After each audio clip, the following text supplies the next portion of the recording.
I'm going to be talking about the presence of the Lord. I'm just going to jump straight into it. So the presence described by the dictionary or Google per se for me is a person or thing that exists or is present in a place but is not seen.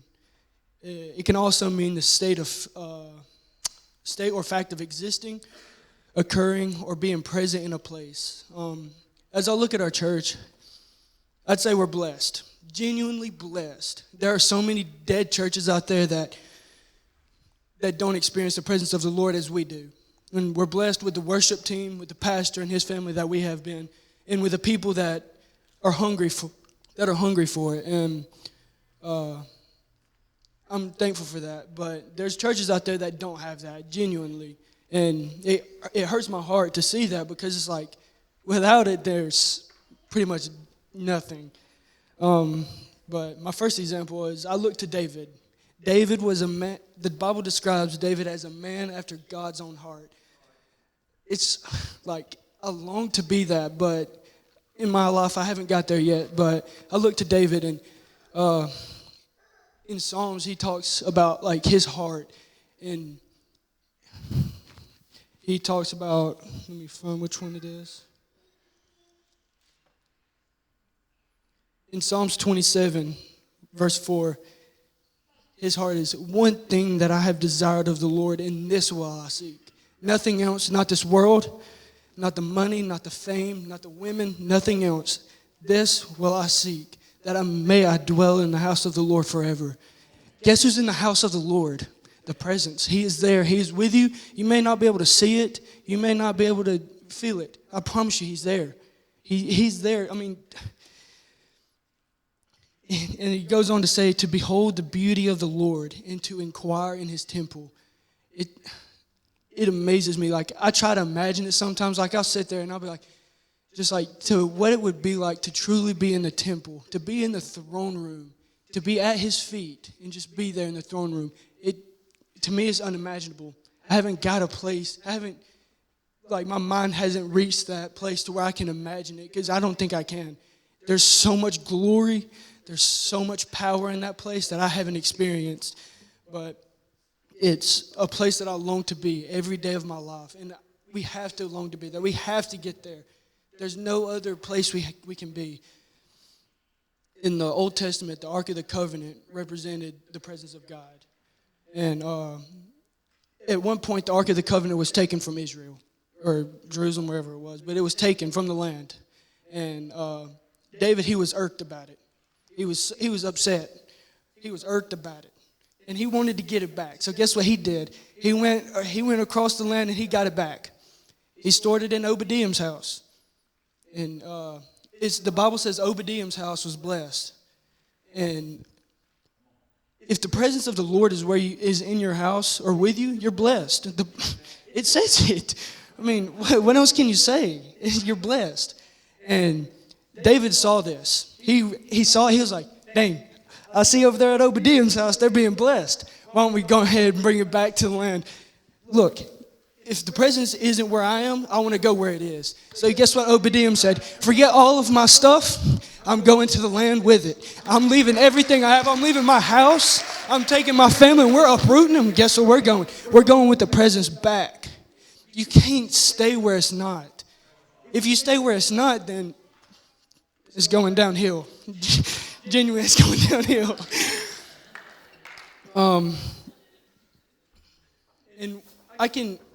And whenever they were bringing it back, I can see them as they were entering into the land, back into the promised land. I can see David. It says that he danced an undignified dance. An undignified dance. There's many people that will be like, they'll be up here, they'll be like, all scared to get all undignified. Can you see a king? You know, I'm pretty sure it says he was like in his pajamas or like his priestly garments. Like, he's over here dancing like a fool, and his wife calls him out on it. All the men, you know, you're doing something crazy. Your wife calls you out on it. Straighten up. Time to get back in line. David said, "Now, I don't care what I look like. I don't care what I sound like. I'm going to dance the most undignified dance there is." Because he knew what was at cost. He knew what was at stake. And he knew that the presence of the Lord had entered back into the land. Ooh. Worship is key. And I believe that. Worship is key to entering into the presence and dwelling there. He also says in Psalms, David wrote a lot of the Psalms, he says that he inhabits the praise of his people. So you look at it. If you're praising, guess who's going to inhabit it? The Lord. And I want him to inhabit my praise. I ain't going to lie to you. I want him to be there, and I want him to inhabit it, and I want him to dwell upon me. Because if he dwells upon me, things are going to change. The chains are going to break. There's life-changing, life-altering moments that happen in that place. When he is dwelling upon you, when he is with you, there's nothing that can change. Everything can change. David also, he also wrote, your praise will ever be on my lips. Your praise will ever be on my lips. Which one was it? In Psalms 34, verse 1, I might read a couple more. He says, I will bless the Lord at all times. His praise shall continually be in my mouth. And my soul shall make its boast in the Lord. The humble shall hear of it and be glad. Oh, magnify the Lord with me, and let us exalt his name together. It's not just me. It can't be just me. It can't be just Leon Croswell. It can't be just Pastor Man. And it can't be just anybody. We've got to come together. It says it right here. The humble shall hear of it and be glad. Oh, magnify the Lord with me. Magnify him with me. Come on now. Let's dwell there together. I don't want to go by myself. If I have to, you know what I'm going to do? I'm going to say bye, and I'm going to go. I mean, just genuinely. But I want you to come with me. You've got to be there. I mean, you got to. I long for us to be there. Genuinely, I do. I went down too far. The presence of the Lord changes things in an instant. There's joy. There's freedom. There's peace. There's rest. I look at...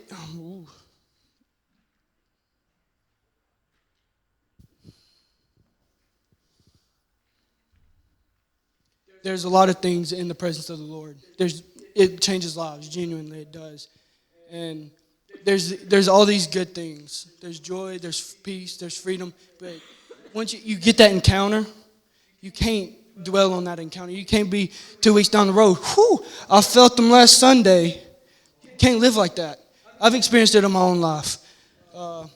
I've lived in a place where lived on a spiritual high. I was like, dang, that felt good 2 weeks ago.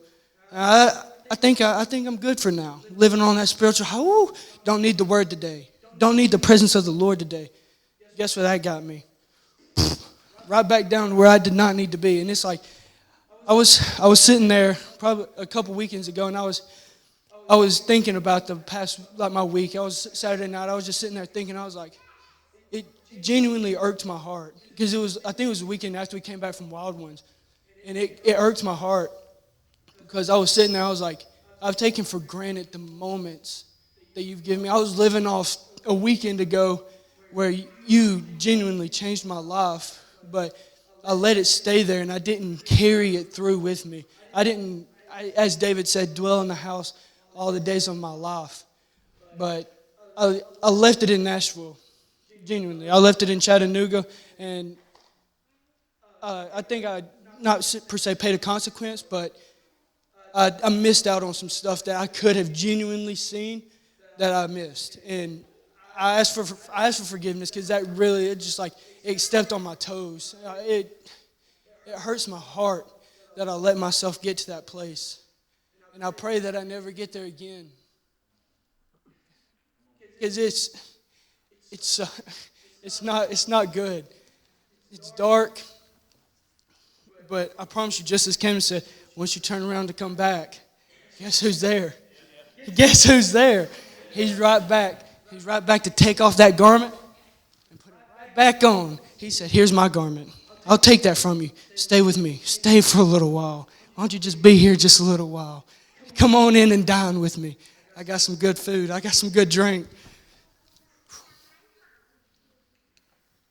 In the Bible, in John 16:33, just as I said, it changes things, but the Bible also says that you'll still go through things. In John 16:33, it says, in the world you will have tribulation. You'll still go through things. You'll still have temptation. I mean, it's not going to all be sunshines and rainbows. I ain't going to lie to you. It is not going to be that. It's going to be hard, but it's so worth it. So worth it on the back end. So worth it through the journey. Because there's something about His presence. Something about that peace, about that joy. It's so sweet. I would try to compare it to food, but, there's nothing as sweet as that. And, I mean, even after we get to that place and we say we experienced Him this morning. We did. It can't stay inside this room. It can't. I mean, because it just can't. Because if you leave it here, then what are the people outside this room what are they going to see? What are they going to see? They ain't going to see Jesus if you leave it here. They're going to see old Caleb Cotton strolling down the street. I don't want them to see me. I want to see Jesus. I want them to see the presence. And if I leave it there, then if I leave it here, then they're not going to see it. So it can go anywhere. It can be with you anywhere. I look at Psalms 23. Even though I walk through the valley of the shadow of death, I will fear no evil because you are with me. He goes with you everywhere. But you can't leave it here. It can go anywhere, I promise you. He goes with you everywhere. I looked to Paul and Silas. After they saw a woman who was possessed, and she was like trying to tell people their future, I'm pretty sure. And they saw it, and they said, "Now," and casted that devil out. Well, the people who were getting money from her because everybody was paying to get all her witchcraft, they were like, "No, we're about to beat these guys up, and we're going to throw them in jail." And I mean, close your eyes and imagine being in a dark, like just moist pit, just in jail, beaten up, bruised, probably bleeding. Everybody close your eyes and just try to imagine that in the nastiest jail cell you can imagine. Most people, I would argue, would, in that moment, lose sight of it. Lose sight of His presence, lose sight of Him. They would stop praising. I would think most people in here, most people in this world would start blaming God. They're like, "Dang, I just did this for you, and you're going to let me get beat up and let me get thrown in jail?" But Paul and Silas were different. The praise was continually on their lips. Even though they were sitting in that deep, dark jail cell, probably in the nastiness, the Bible says that they sang hymns and prayed prayers. I mean, I can imagine it. Even with all, like, you watch a jail movie or like a criminal movie. Whenever they're all in jail, everybody's like, "Oh," making noise. But in that, I could see that like everybody's making noise, but then in the back you hear Paul and Silas just saying,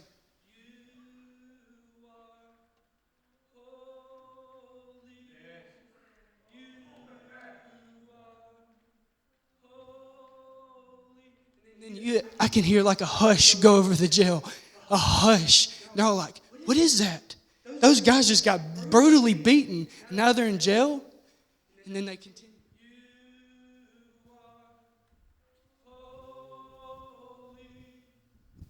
You are holy. And then it says that the walls crumbled as they were singing. As they were singing, the presence of the Lord was in that jail. I believe it.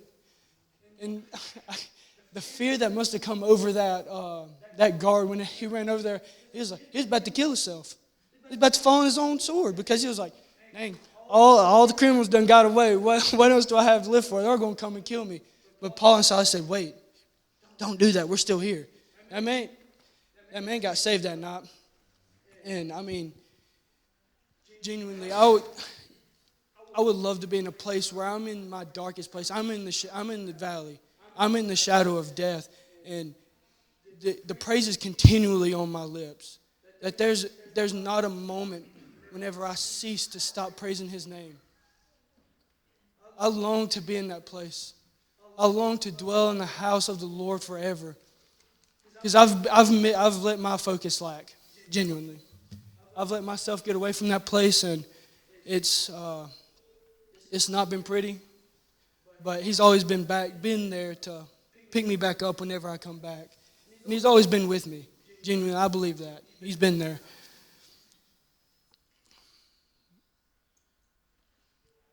He longs to be with you. He longs to be with you every day. He wants to be with you. I mean, look to Adam and Eve. The very beginning, they sin, they fall. Before this, they were with the Lord. They walked with Him every day, talked with Him, but they mess up one time,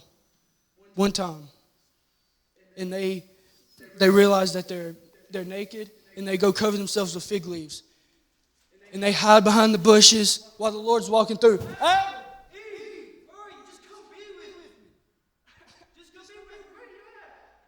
They were ashamed. They were ashamed because of what they had done. But in one of the greatest acts of mercy, I could see Him being disappointed. For sure He was disappointed. Your creation just sinned, disconnected themselves from you. But in one of the greatest acts of mercy, He didn't curse them. He didn't curse us. He cursed the ground we walked on, and He cursed the serpent that confused or tricked us. And for that, I'm eternally grateful. He longs to be with you. He does. If He longed to be with Adam and Eve, He longs to be with you. He wanted to commune with them. He wanted to be in relationship. He wanted to dwell with them. He wanted to dwell with them. That's how it is. He wanted to be there with them. And I believe that there has to be a cry from our hearts. A cry from our hearts to be there. To be in His presence. To be in His throne room. We can't be lackadaisical or complacent. I've been there. We can't be that no more. We've been put in such a time, in such an hour as this, where any lapse of focus, any lapse of judgment could hurt us. Because, we all see the signs. The Lord's coming back pretty soon. And we've got to be there. We've got to be there consistently, day in, day out. I know it's going to be tough. It's tough for me. I've fallen on my face many a times. We've got to be there. We have to be there. And young people, I want to say something to y'all before I step down. There's it's dire, important, necessary, pivotal that y'all walk with Him every day. Genuinely. Y'all are going behind enemy lines. I know what a public school looks like. I know how treacherous it is. I know how it looks. I know the temptation. I know what it is. And it is important, key, pivotal that you dwell with Him every day. There's nothing else I could say, no guidelines, no nothing. You've got to be there. You've got to dwell with Him every day. And yeah, just don't get out of it. It's so sweet, I promise. So sweet.